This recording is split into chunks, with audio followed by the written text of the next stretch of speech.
Alright, so I'm making this after the fact. I wanted to add a little bit of a preface.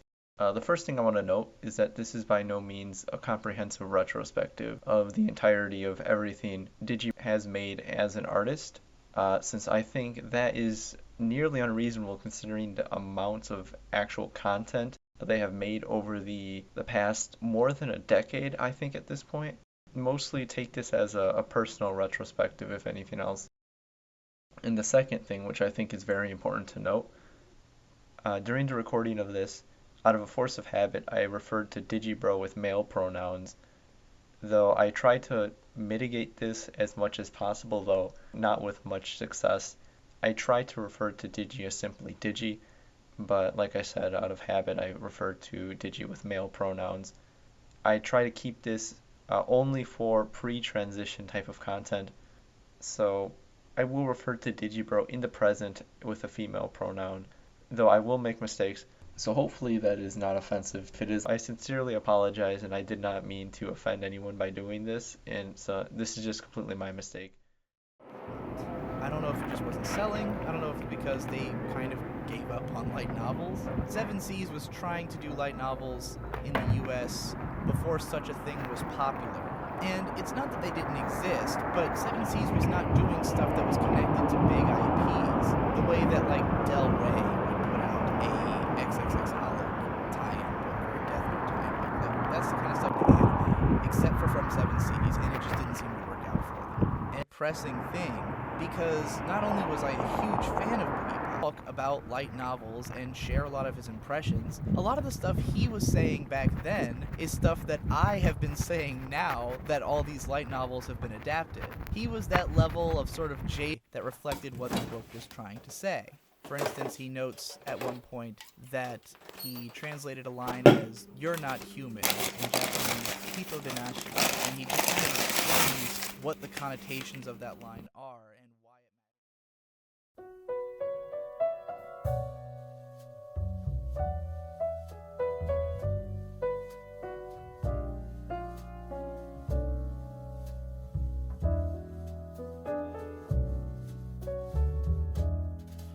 Hi, I'm Pars, and I've been a fan of Digibro's content for the better part of the last 5 years. And now that with, I guess I should say, her video stating the deletion of all the content that has been released under the Digibro moniker in the past however many years will be deleted, I figured it's a better time than any to give my take, throw my hat into the ring, and give a retrospective as someone who has been dedicated to watching Digi's content over the past couple years.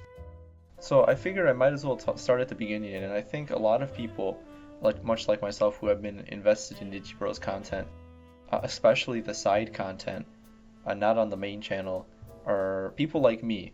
And a lot of people like me have spent a significant amount of time in their life watching Digi content, for better or for worse. And a lot of times, based off other experiences I've heard, like I watched Osaka Syndrome's video about it, where she talked about how Digibro literally saved her life. And while I don't have as extreme of an experience with Digi's content, I found Digi during one of well, I guess I should say I returned to watch Digi's content during a time when I was very much alone and isolated at university. I had started watching Digibro earlier that year. This is 2017. I might have been watching Digi in 2016, but the details are a bit fuzzy. But this is around the time when I started to get really into anime. Prior to this in high school, I've been mostly a casual fan, occasionally dipping my toes into the odd Shaft show or whatever. After essentially quitting my sports team because I realized that I no longer wanted to do it, and since I wasn't going to continue the sport in university, I was like, screw it. And I decided to spend that time a bit more wisely by watching copious amounts of anime. And this is the first time in my life when I started to get really into the medium and start taking it a bit more seriously. And I started to watch a lot of my favorites around this time, or ones that would define me as a person. Stuff like NHK and Idolmaster and Gunbuster and Otaku no Video. I realize that's a weird combo, but those are all equally important to me nevertheless. So it was within this time that I was on like various like Discord servers or whatever, and in different anime communities, that I started to think a little bit more critically about anime, and that's was 100% thanks to watching Digibro, because prior to this, I had been watching anime YouTubers, but at that time I was watching shit like Glass Reflections and whoever the fuck else was doing it. I used to be a really big fan of Podtaku. A lot of their shit doesn't hold up as time goes on, especially since it's really old. In some of the conversations, feel just it has a weird awkwardness to it that I can't put my finger on. But back in the day, it was my favorite and like probably my first podcast I ever listened to, and I got very much invested into it. I used to also be a Giguk fan. That will be important later. But I had been a big Giguk fan, and also like kind of into Glass Reflections.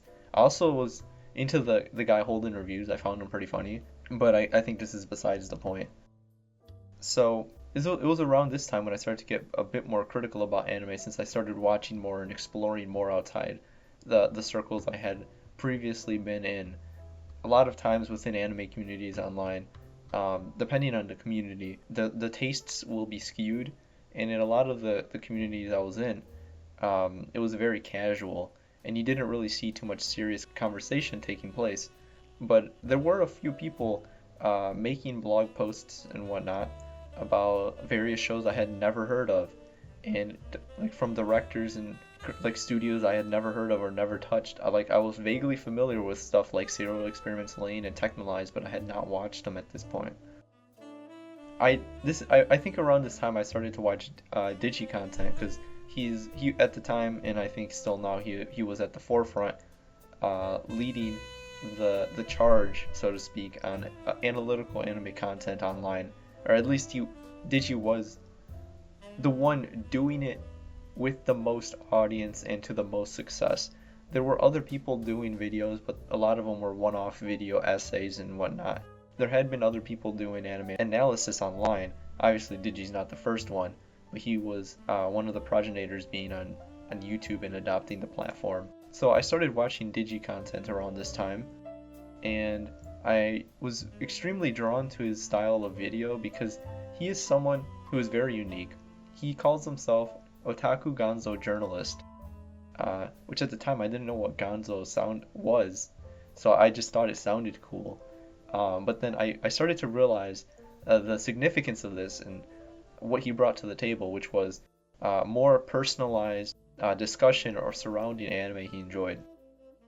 It wasn't simply like a cold cut objective review that a lot of people would like to do, since at the time I was on Mal and whatnot, like looking at scores and actually paying attention to stuff, and my tastes they were very stupid because of this. So I had this retarded breakdown list, which I still have somewhere, where like it was a table on how to calculate the score for a show, and I would judge it based on like each category individually, like animation and art and story and characters and whatever. And in hindsight, this was so retarded that I wanted to do it this way, and I wanted to give like a clinical analysis of an anime or something. And oftentimes this would leave me looking at a show with good art and like good storytelling, but I didn't give a damn about it, with a very high score. So then I would just put it on my Mal with like a literal meme review number of like 9.43, whatever that meant. The fact that I was using a calculator to calculate anime scores in the first place was retarded. So after watching Digi's content, I saw him care very deeply about these shows that were largely critically panned, or other shows that were very niche, like K-On!, which to the larger anime community, in terms of like the casual fans and whatnot, K-On! Is pretty niche. It's that cute show that people post memes of, and sometimes you see reaction faces of Yui on 4chan, but it's not really something that disseminated down into the casual audience, at least the people I was hanging around who are more attuned to watching like the very tip of the iceberg in terms of anime content. So watching Digi and exploring his videos definitely opened the door to my own appreciation of anime content on a larger scale and helped me find a lot of stuff like the aforementioned Otaku no Video and Gunbuster, which I probably would never have found if it wasn't for his channel. And it was around this time as well that I discovered the PCP, or the Procrastinators Podcast, which is a podcast that I haven't listened to the longest in my life. I haven't really listened to them recently. A lot of their recent episodes don't hold up as well as the older ones. I think some people do share the same sentiments about that, since after doing the more switching from the topic-based discussions to a more general discussion, I think definitely killed the rewatch or re-listen value for me, since I still return to a lot of the old episodes because they're so funny and they're so memorable. Like, how can we not forget the things we can't get into, and the fucking yellow debate, or even memes that need to die, or one of my personal favorites, the Internet Upbringings cast. I listen to very often, or Never Going Outside. Those are all fun. Like, I return to those episodes constantly, but a lot of the newer episodes don't have that same appeal, since they feel like you look at the title and you can kind of tell what's going on in it, but they don't have as clear of a through line as the older episodes, hence why I don't really re-listen to the new ones, and I will skip around. I'll feel like, well, I don't really care about this stuff that they listed in the title, so I'll just skip it. But enough with the PCP rant. Hopefully that wasn't shit. That sounded terrible. So it was around this time, after branching off from the PCP podcast, that I started to look into more of Digi's content, and this is when I found After Dark. Comparatively, I have always been a bigger After Dark guy. I think there are two types of Digibro fans, in generally speaking. And there are people who only watch his mainline content and main channel content, usually because it's posted around a lot, because a lot of the videos have a lot to teach us about anime in general. And the second camp, which is those brave adventurers who venture off to watch the various subsets of Digi's artistic ambitions. And I fall into the latter camp, where I was always more attuned to watching After Dark content, because for me it was way more comfy and way more raw. I enjoyed that aspect way more. The whole fact that it was just this crazy man ranting at shit in his room, looking like he's going insane, was part of the whole aesthetic, and I loved it. And this is why around this time there was a period where he released a ton of vlogs that I find the most comfy from his After Dark era. I'll get into some of the videos I enjoy the most later, but I just note that the whole aesthetic of After Dark was instrumental into realizing my own aesthetic, and my own aesthetic sensibilities were largely based off Digibro's because of his videos. So like I said, I was very much an After Dark kind of guy. I would always watch the mainline channel work because a lot of it was really good, and I would go back and rewatch a lot of his older videos, since there was some that just were completely buried under the new ones that still had a lot of artistic merit. Even stuff like the original Serial Experiments Lane episode breakdowns or whatever. But let's see. Yeah, he had a lot of spin-off channels as well.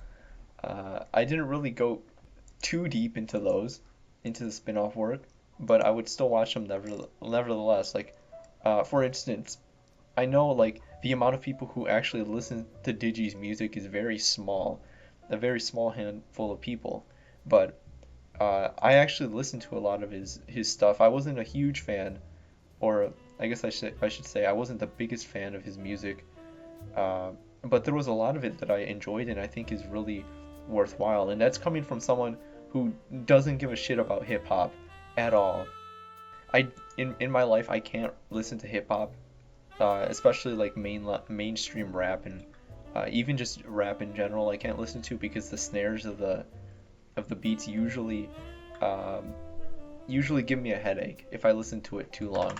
I listened to Digi's content specifically because it was coming from a YouTuber that I enjoyed a lot, so I think I was Um, I was biased because of it, and I was influenced just because like it was a guy I knew making this, and then the type of things he rapped about were things that I could get behind, which is usually why I don't listen to rap in general, because a lot of rap artists, a lot of the things they rap about are things that I can't get into, or things that are uncomfortable for me to listen to because I am a naive piece of shit.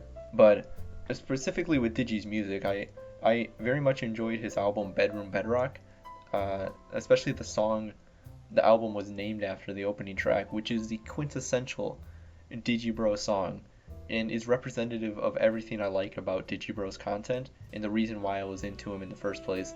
And that's just a guy living the complete indulgent lifestyle in his room, just losing his mind and getting paid for it. That was my ideal life, and I saw him basking in the light of the indulgence he was partaking in, and I was just like, that right there, that's what I want to do. I also really liked his emotional anime raps. Like it isn't the best, but I liked specifically the sampling.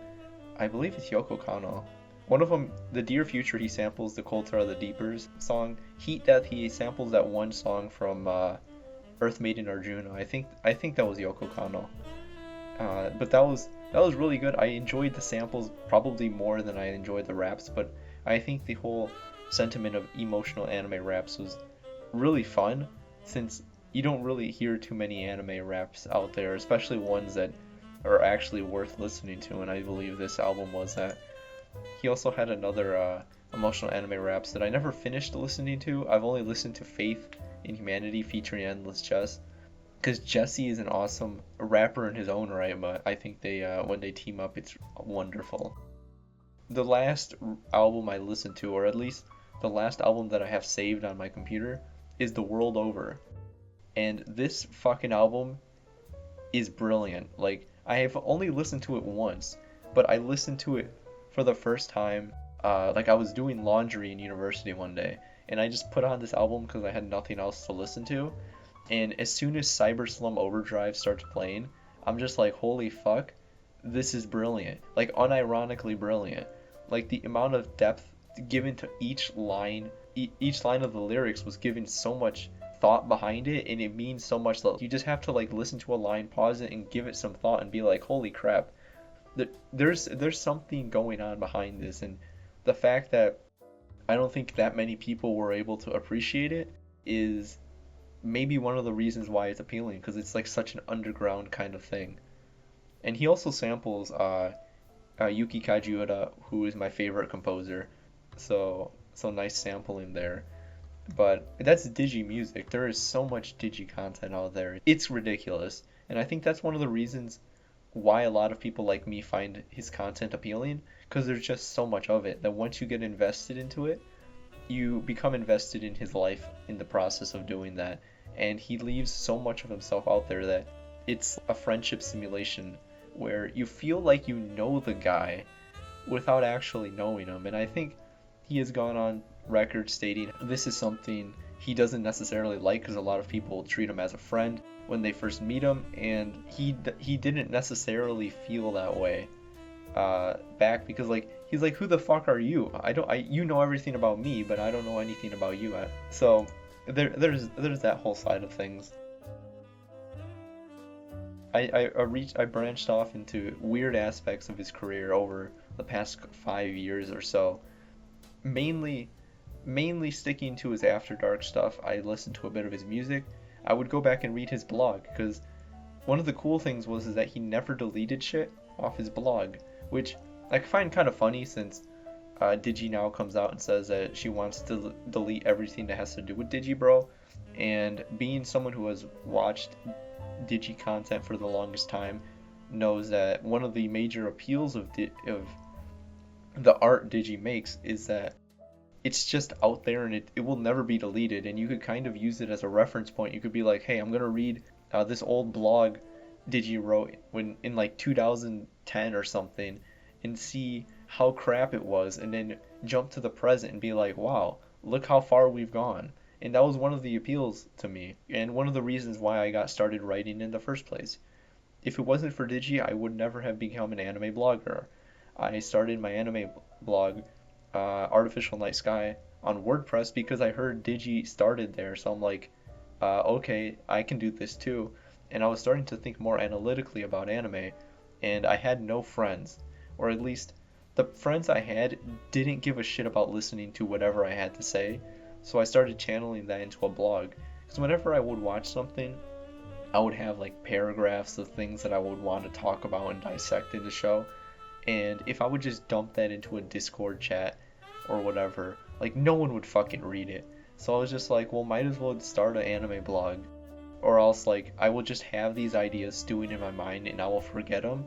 And a lot of the ideas, I'm not going to pat myself on the back here and say that they were all good ideas, but some of the ideas I had were worth preserving in some sense. So I started writing analytically about anime on WordPress, directly influenced by the work of Digi. And I feel a lot of other people were the same. And in a similar light, which I'll discuss in a second, which is the Digibro After Dark aesthetic, that I think a lot of people in the more niche corners of the internet have adopted his aesthetic into their own videos, and I think the influence of After Dark should not be understated. But first, we need to talk about my first falling out with Digibro.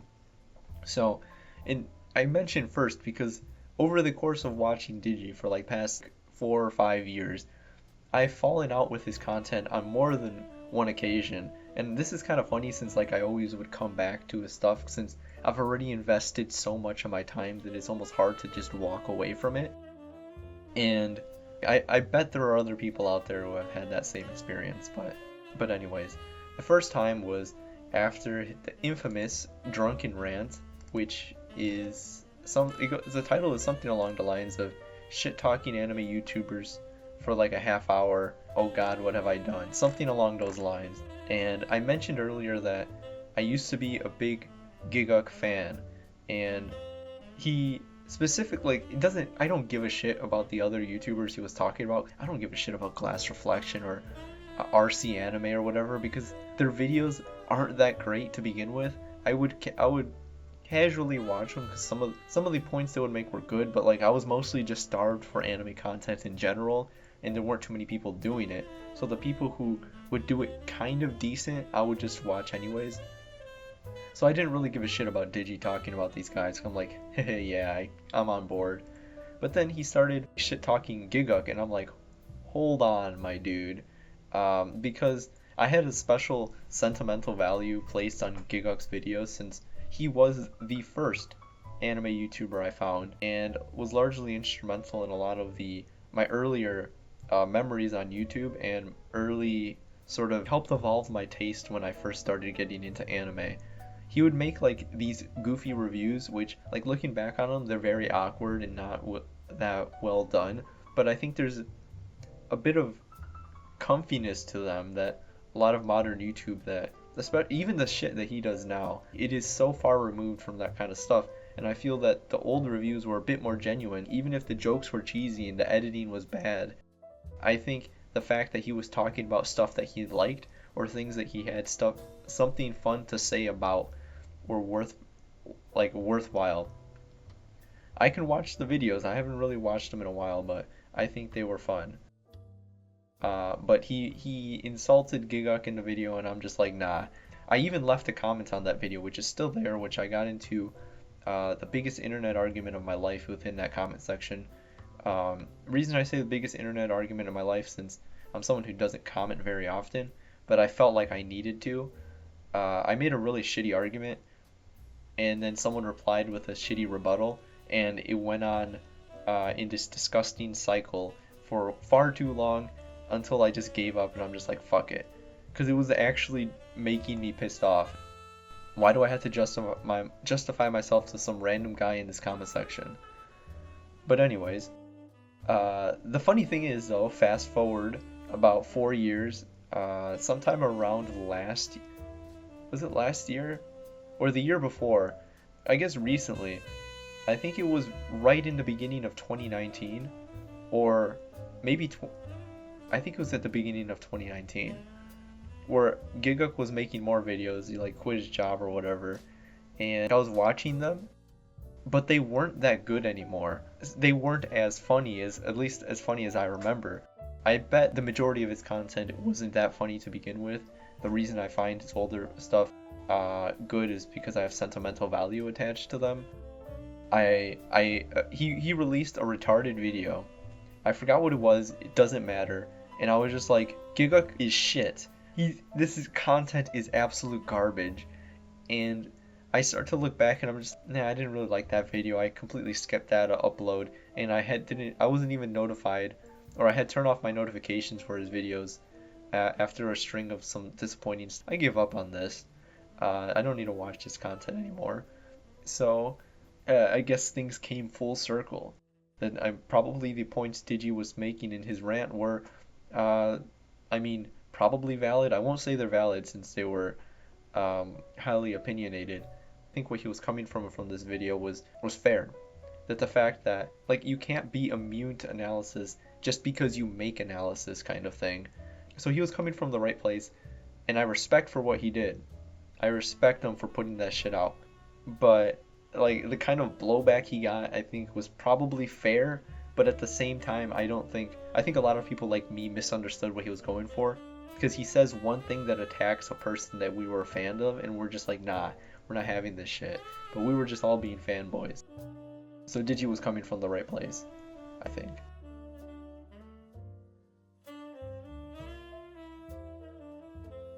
But after I fell out with him in I don't know, let's say like spring 2017, I think it was, I kind of stopped watching Digi content for maybe 2 or 3 months.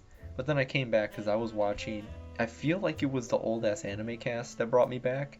I don't know for certain about the upload time. My timeline is probably all screwed up right now, but I think I started watching the old ass anime cast because I liked listening to podcasts a lot.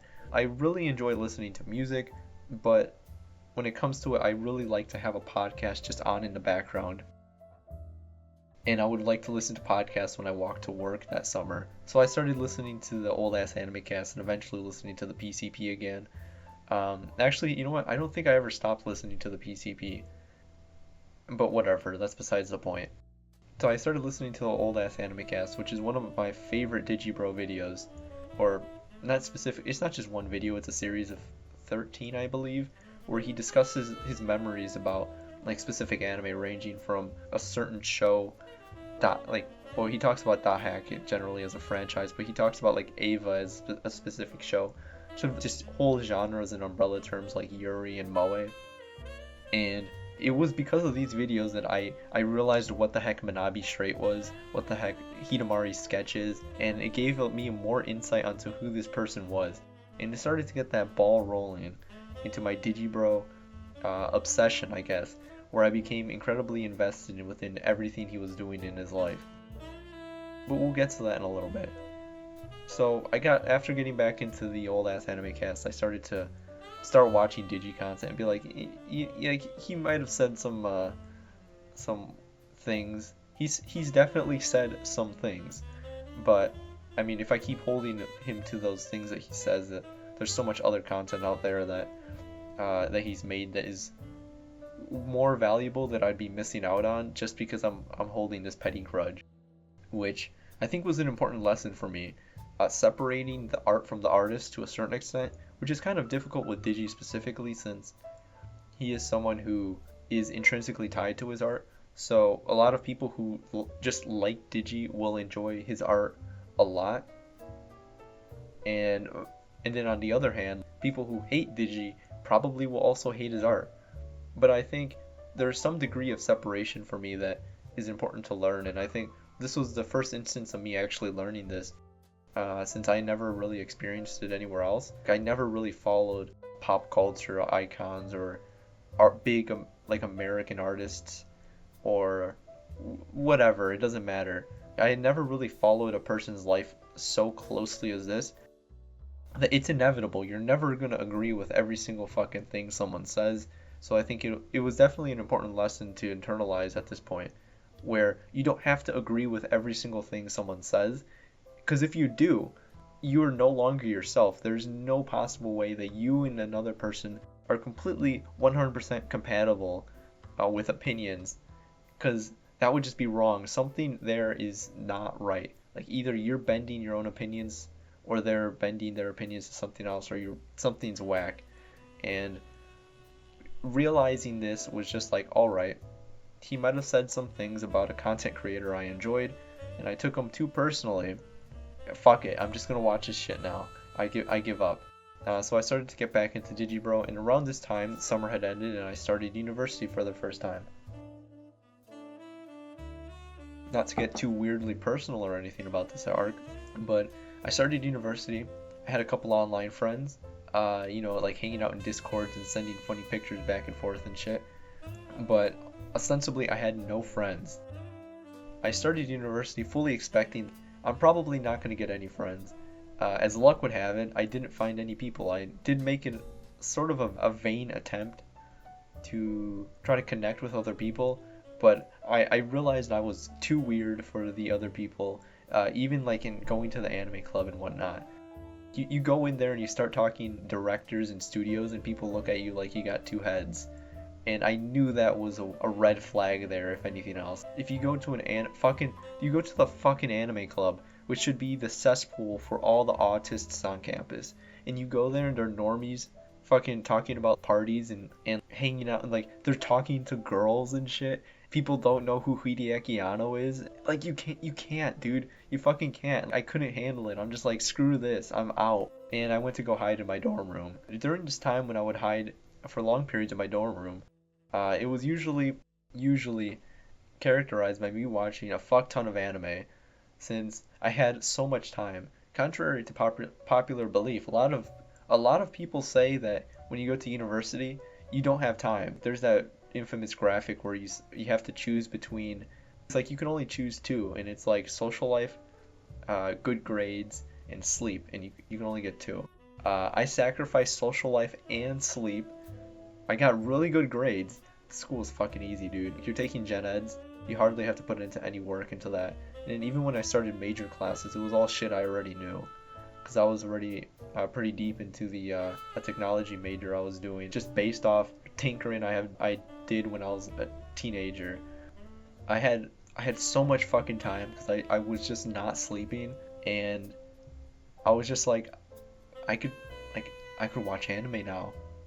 High school, I didn't have time for anime because I was taking AP classes and honors classes up the wazoo. There was no opportunity to do anything other than do homework, and it was a fucking nightmare. That's why when I was in high school doing sports and doing these fucking AP classes that I got tricked into doing, I would maybe watch like one anime a month or something at that, and it was only on the weekend.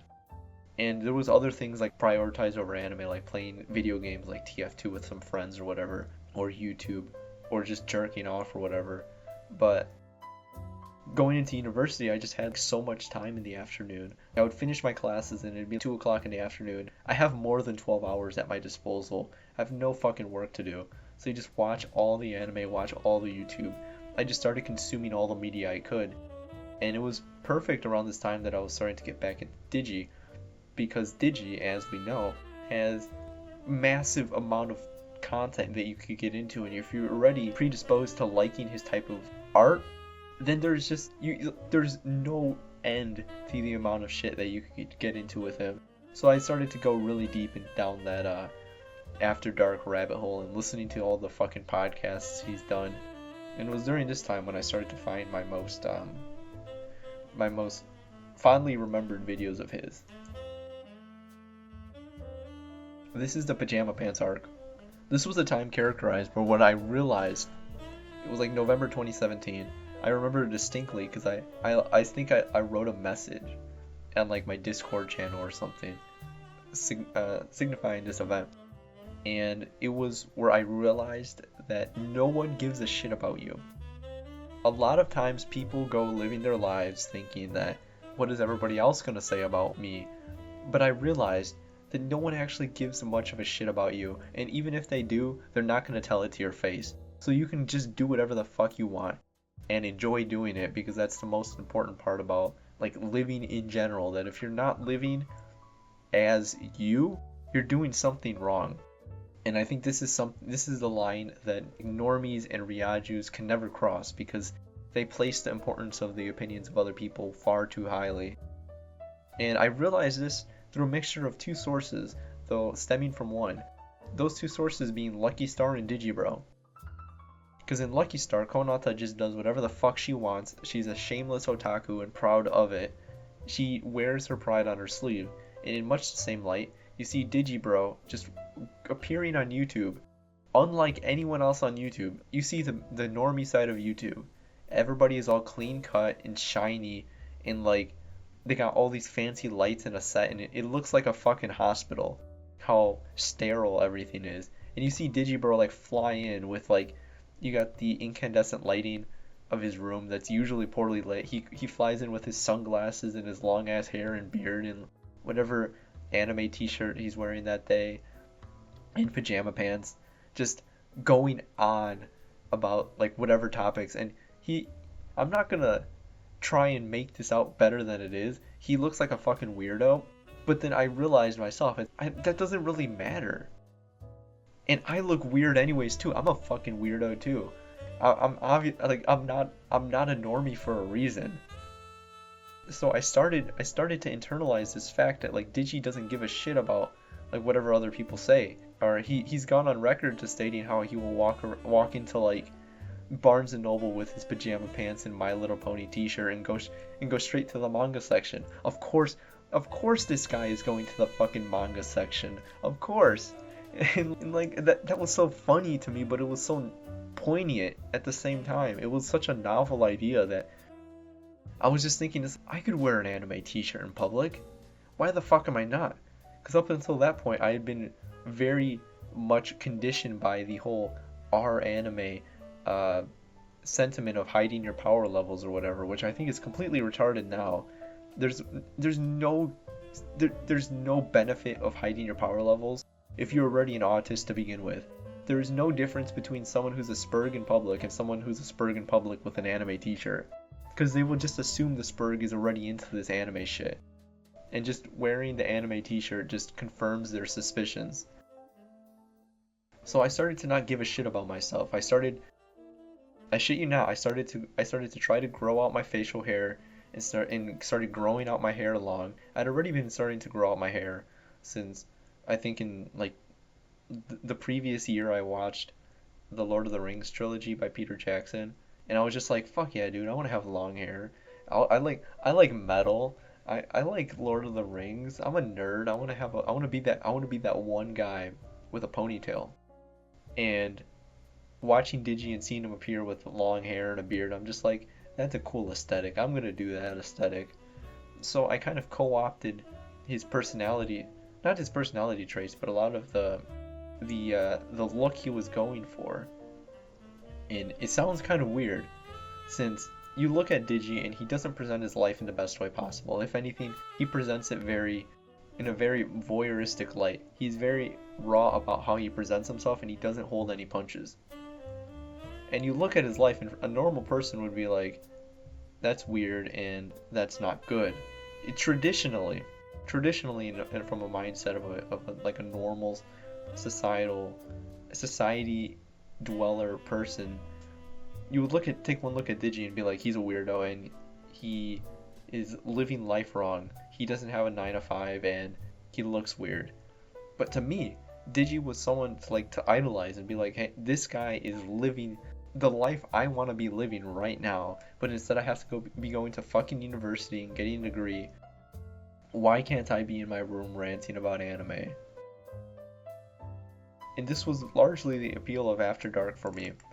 And it was around this time as well that I first watched Insomnia Analysis. So Insomnia Analysis, without a doubt, and almost uncontested, is my favorite video on YouTube. It's hard to explain, since it kind of is all over the place. It's just a series of weird clips and rambling monologues that go on far too long and kind of get uncomfortable and make you think weird things too. But I think it's a very meditative video, at least for Digi to make, who was likely just throwing these clips together haphazardly and without really any further meaning, most likely just to help him get to sleep.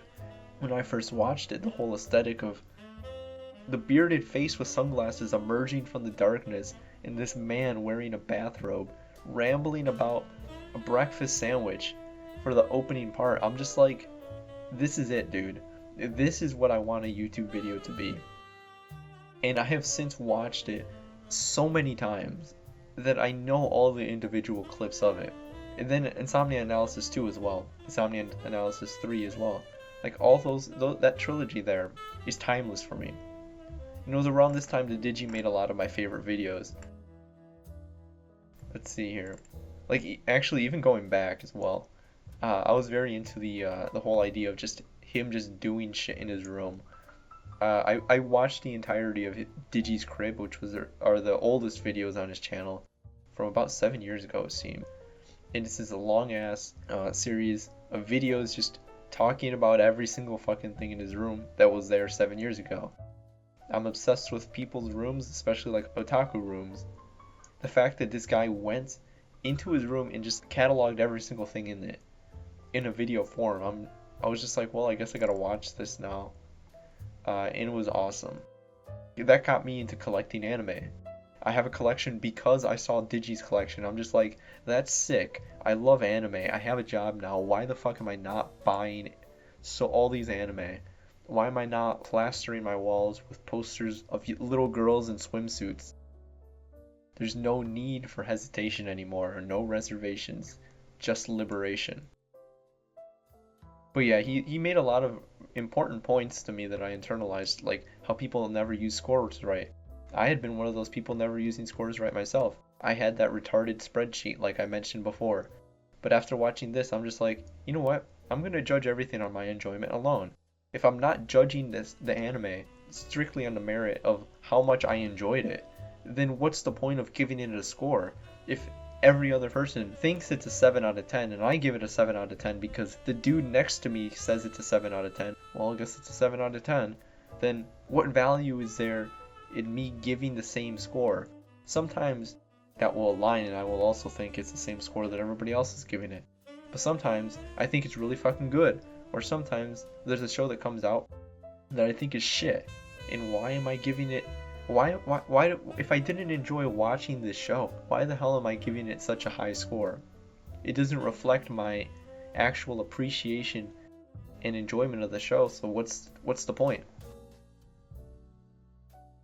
Another video I really enjoyed about his is the losing my damn mind in a room made of naked anime girls, which is just such a stupid one-off video, but I enjoyed it nevertheless. It really gives it gave a lot of the foundation to building my own aesthetic of the whole plastering my walls with posters. You have anime girls fucking everywhere. Also the most boring taste in anime, which I looked at right now, has over 300,000 views. Like, holy fuck. But this one started to get me more into the idea of guilty pleasures and adding shows to my favorites list that I might have otherwise not put on there because I felt that, oh, I can't put Idolmaster on my top 10. I won't look smart if I put Idolmaster on my top 10. When in all actuality, it doesn't really make you more retarded. Like, if you're already retarded, it doesn't matter if Idolmaster's on your top 10. You're still a retard. And it doesn't really matter what someone on 4chan is going to say about your 3x3. And it's funny that I kind of used to browse A back then. But like after this video was released, you would start to see like people posting Digi's 3x3 and shit. People just posting, what was it, Anime Everyday, I think? Like the Anime Everyday 3x3 with like fucking Tatami Galaxy, Mushishi, Utena, Porco Rosso, Ashita no Joe, and like Ghost in Shell and all the World Masterpiece Theater shit. There was like a formula for it, if I remember. It was like you gotta have a pre-1970s TV show. You gotta have the one Ghibli movie, preferably one that's not one of the mainstream ones. So usually you would see like Porco Rosso, or what's the other one that people would put? Maybe Wind Rises. I don't think that was even out at the time. Or Castle in the Sky maybe. But people would put like the more obscure Ghibli ones just to have it there. It became a formula, and I think it was because of this video. And it was a total meme, but that was fun. And I would sit down and watch all this content, all these vlogs. I really loved anime as counterculture because I personally think the whole existence of anime in the West should never be normalized, or at least disseminate down into quote unquote normie culture, because I think that's not something as widely appealing as it should be. Obviously, like it doesn't really matter if it does. Stuff like film already has. That you could have whatever normies watching a movie. Everybody watches movies. Everybody listens to music. But anime, I think it's slightly different. But like even if it does, it doesn't really matter, since it will generally help the industry overall get more money to help pay animators and staff working on the shows, and help with licensing and distribution rights. But also, no matter at what point we get, you're never gonna have a casual fan sitting down and watching Hidamari's sketch or Lucky Star and being like, "This is fucking Kino, dude." But yeah, he also released a lot of. I'm not gonna go through all his videos, but there was a lot of stuff he did, and I think it's also important to mention his stance on SAO, which is weird. I never watched his SAO rant, and the reason I did that is because Sword Art Online was my first anime. The fact of the matter is that I have a very sentimental place in my heart for Sword Art Online. I recognize the faults. I've read the light novels. I read the first volume a couple times, and I've gone through and read all the novels up to the current, even at the current, at least current released volume at the recording of this podcast. And I had seen all the seasons of the anime. Even reading the recent arc of Alicization, I sometimes will roll my eyes seeing Kirito become God. As the series has progressed, it's definitely gotten better. A lot of the reason why I enjoyed the original season so much is because it was my first anime and I had no basis for it, but also because I don't really give a shit about a lot of the things Digi will place a lot of importance on, because I wasn't really thinking about that at the time. And even going back to the light novel, well, I think SAO is inherently going to be a shit adaptation because they adapted, what was it, 12 episodes probably, and they got that out of one volume of a light novel that was written when Reki Kawahara was like a teenager. And usually for light novel adaptations of an anime, they rush through a volume and adapt it in like 4 episodes. So in this case, they were doing it like 3 times slower. I mean, I bet his critique is fine. I just never watched it because I know I would disagree with it anyways. And even if the points he made were valid, nostalgia. But I would basically watch everything Digibro would make. Specifically After Dark. After Dark is where I hung out most of the time, since I feel like his points were, while not always super good, he had a certain way of explaining himself that I feel like a lot of other people don't have the ability to. Or there's a certain charisma to him which is funny since he doesn't seem like traditionally the type of person who would be overflowing with charisma, like someone like the best guy ever, for example. But the way he would deliver things and explain things, I think, resonated with me on a certain level, and I would like to return to his videos a lot. Like I said, specifically After Dark. On his main channel work, the videos I found the most enjoyable was, let's see here. I know off the top of my head, I really enjoy the Akiyuki Shimbo in the 90s and then Akiyuki Shimbo in the 2000s. That is probably my favorite non-After Dark video. Just because it's just information being distilled down to me. The fact is that Digi did so much fucking work for that. He had to like make spreadsheets and data input for so long that the amount of work that just went into that video is impressive in its own right. Like I can't just say anything other than it was very impressive, and it opened my eyes to a lot of the type of shit out there. But also it was significant since it was just a discussion of just a specific creator within the industry. Akiyuki Shimbo, and like recounting his entire career, and it started to make me more interested in the idea of looking at my favorite shows and seeing who the heck was behind them, and seeing what else they have worked on and where they might get their inspirations from. So that was something I internalized because of that video. Another one I really enjoyed was for similar reasons, which was the writer who kept anime weird, talking about Chiaki J. Konaka, who is the writer of Serial Experiments Lane, Ghost Hound, and Technolize, among a few other random ones. He also did like a Fun Pharmacy or something, which is fucking weird, since that's like a kid's show, I think. But anyways, I enjoyed that for a lot of the same reasons, since I enjoy specifically Digibro's weird vlogs or super hyper-focused informational videos. The analysis stuff, it's good, but I enjoy the stuff where he's talking from a place of extreme background knowledge, like with Akiyuki Shimbo, or something along the lines of a more personal point, like the last high school anime talking about Manabi Strait or something, which is a lot of the same points he made in his old ass anime cast about that. But anyways, I also really like the video the great anime director who time forgot. I don't remember his name, but he worked on Toki no Tabibito, Time Stranger, I think was the title. That was another creator video, so I mainly enjoyed that. Here's an important one though. Why Context Matters, a mediation on Lucky Star, and it reminded me of this since I was re-listening to the Plebs episode of the PCP where Digi was talking about the specific instance. I was listening to it this morning and I got the idea, but he was talking in a specific instance where there was a song that he had read someone's comment on some random website where the person describes their experience in detail and why they love this song, and Digi internalized that as the reason why he enjoyed that. And for me this is important with Lucky Star in particular, since I had heard Digi's story of why he enjoyed Lucky Star in a number of places, but I think this was the video that describes it most succinctly. And it basically talks about how, well, the whole story is that it started with Mountain Dew. I have to thank Digibro for my newfound Mountain Dew addiction, which started in 2017 and persists to this day, unironically. But it started with Mountain Dew, and his parents took Mountain Dew away from them. They wouldn't buy it because they became addicted to it, him and his brothers. So he would just like sneak and buy it after school with lunch money or whatever from like the convenience store. But one weekend his parents were out of town and they just left him with grocery money or something. So naturally, what do?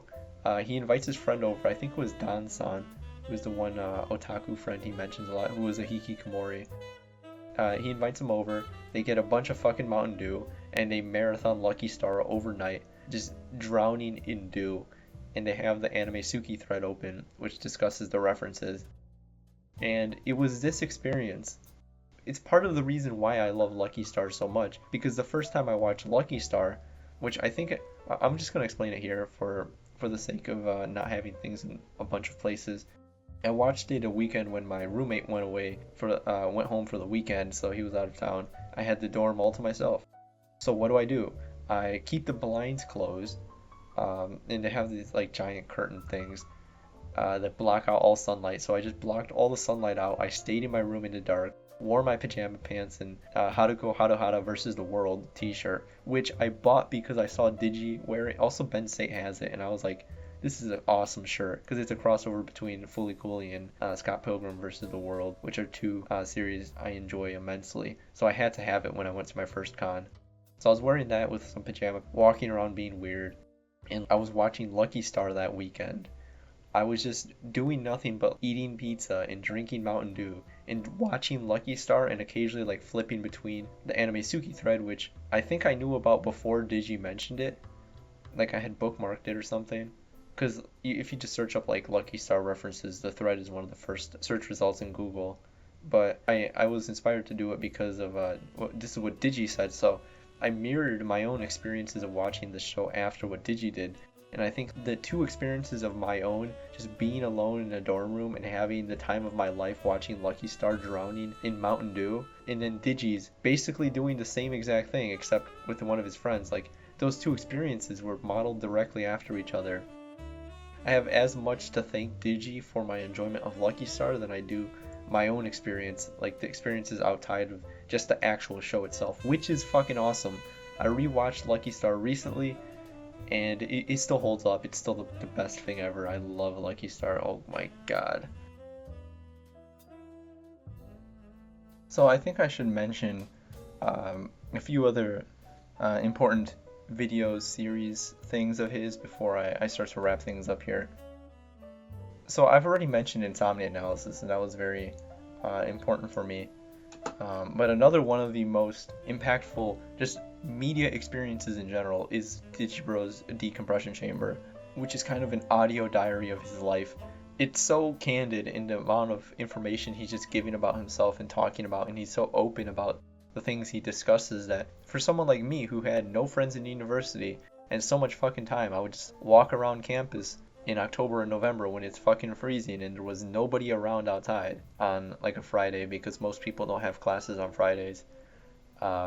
Just walking around on campus, it's completely empty, the sky is gray, and I'm just walking around to my next class or waiting outside the class, sitting on the floor listening to Digibro's decompression chamber, and just listening to this man's life was so fascinating to me, and it shaped a lot of my own tastes, and also like the amount of like the type of things I would think about and consider and different ideas and whatnot. I just think the fact is that like no one else is really doing these types of things. They get so intimate in their discussion about their own life to the same level Digibro does, and that's one of the major appeals of him, that there's not too many like literal like internet weirdos out there that are doing this type of thing. And for people like me who are weirdos, this is the type of content that we enjoy and resonates the most with us. So seeing Digi make this was so reassuring, I guess, that like you can be like this. It's not wrong. You can be weird. You could be whoever you want to be.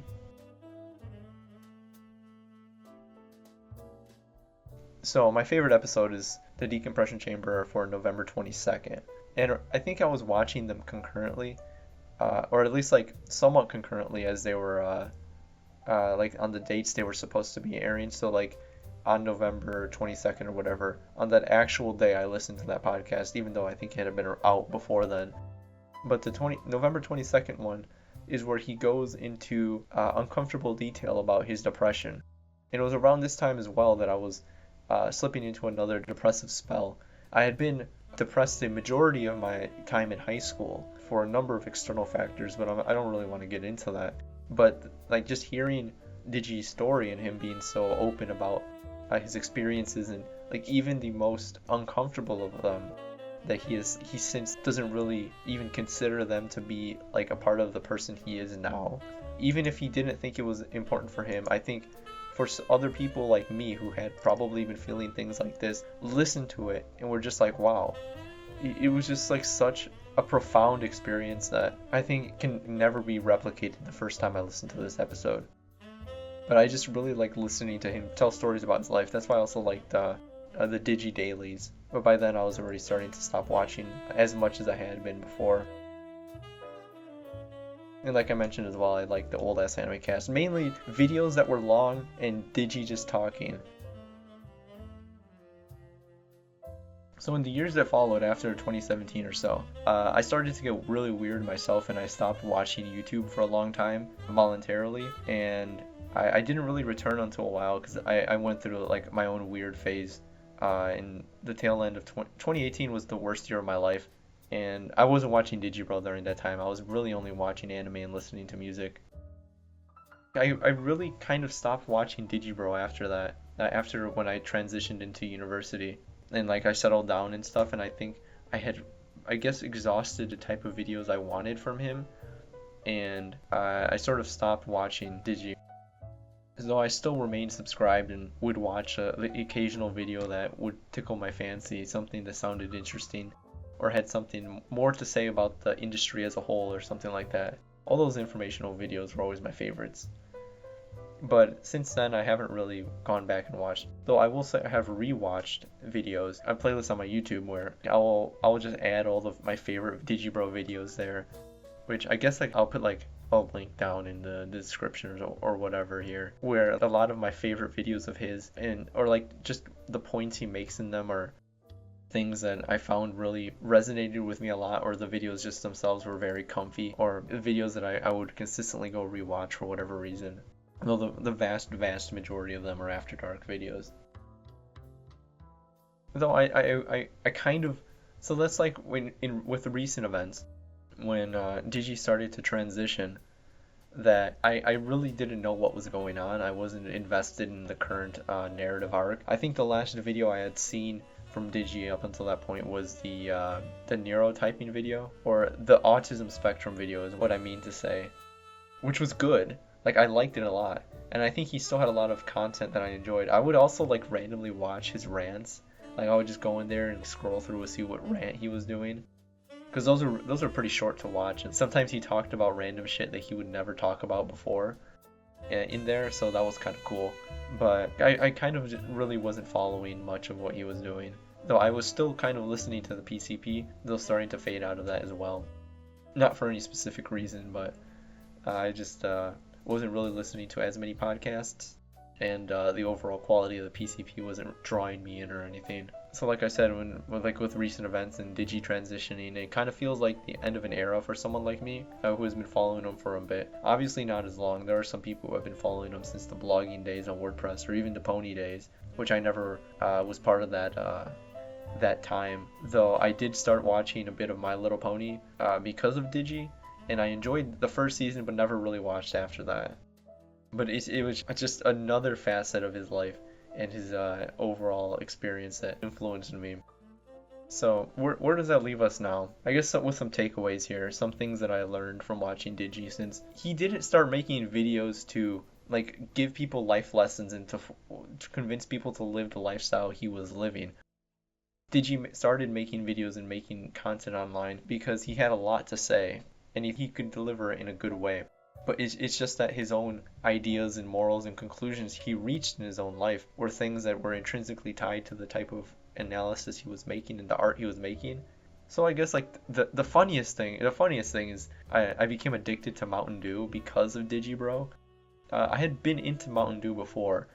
So here's the thing. So there was like when was it, like 2015 or something, where montage parodies were a thing, like the MLG parodies, and with like the rainbow dancing frog and the quick scopes and MLG shit. They would put like Mountain Dew and whatever. And like Mountain Dew and Doritos had been a meme for a while, even before I got into like the whole gaming scene. Since that's been around since like, I think, what was it, like Halo 2 probably, with whatever. It's just it became the default gamer juice. But I saw that, and I've always been someone who sees that type of thing as an outsider and be like, I'm not gonna make fun of it. I want to be a part of it.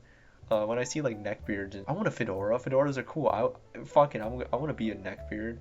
I want to walk around with a trench coat, fingerless gloves, and a katana. That's just the type of person I am. So I see this Mountain Dew thing from the perspective of an outsider, and I'm just like, might as well try it. Kind of as a meme to begin with.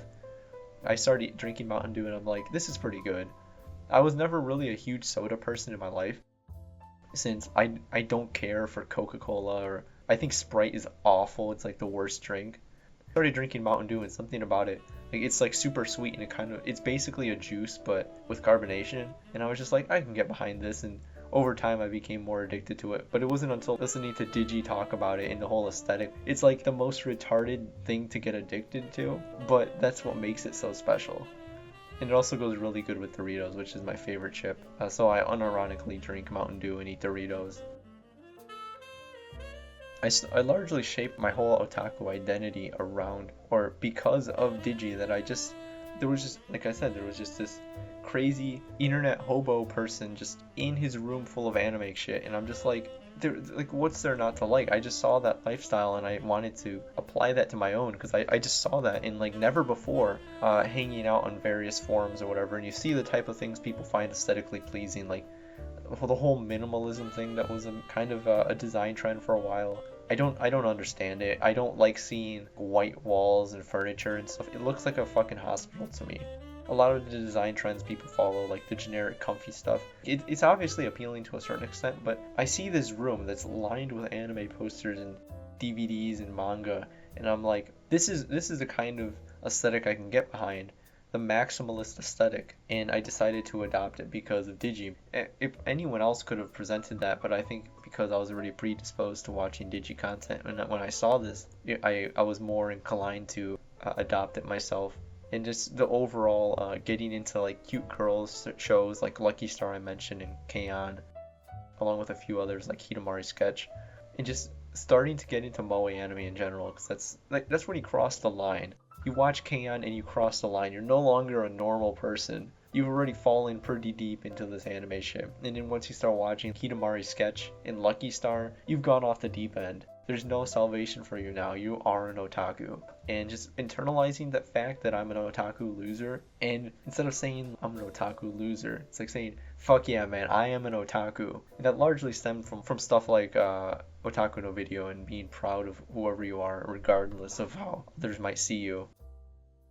That whole idea was really important to me, and still continues to be very important. It's something I write about a lot. And I guess that's a good transition to mention anime writing. That I started, like I mentioned before, I started a WordPress blog because of Digibro, and I adopted the whole gonzo journalism type of thing where injecting my own personal experiences into my analysis and discussion of shows gives it a more personal flair to it, which differentiates it from everybody else's discussions inherently, because like there's no two people who share the same experiences directly. Like even in the case of me and Digi with our experiences with Lucky Star, obviously I have a different place I'm coming from with watching this, and he probably does as well. There's more context to the entire thing. So if you just talk about your experience watching Lucky Star, that's valuable in and of itself, because no one is going to share that. So like it's just going to be cool. That's part of the reason why I'm making this retrospective, since I think while a lot of my own experiences might mirror that of other people, and some of the experiences might be universal, or like a lot of loner weirdo kind of guys watch Digibro content, I think everybody has their own story to tell about his, which I think is fascinating, since there's not too many other YouTube channels out there that can say the same thing about their own content. So I guess I'll leave it with, just wishing Digi/Beatrice the best in her future endeavors and artistic expression and what have you. I think I will continue to support whatever she makes.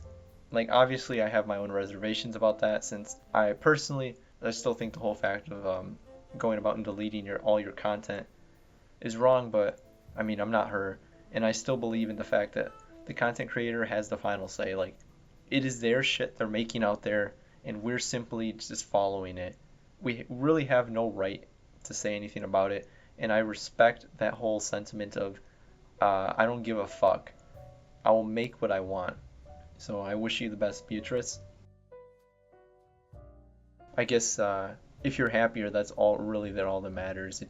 You shouldn't keep doing something for simply appeasing a fan base that so quickly would throw you under the bus when you stop making anime videos or whatever.